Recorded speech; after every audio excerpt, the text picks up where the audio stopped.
I mean, it's a question as old as time, isn't it? Should I do this myself or should I pay an expert to do it for me?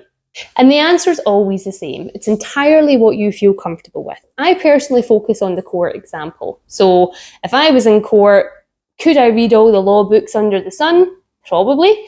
But would I rather pay a professional who's dedicated their career to this? Yeah. Personally, I'd rather that. But to settle a bet, let's look at both options. First up, DIY. For example, Innovate UK's website highlights the funding questions, the application, and how to answer them. Sounds great, right? But what it doesn't tell you is the behind-the-scenes stuff on what the assessors are actually looking for. Therefore, having this knowledge is vital if you're thinking of doing this yourself, because getting it right from the beginning is the difference between a good and a great application.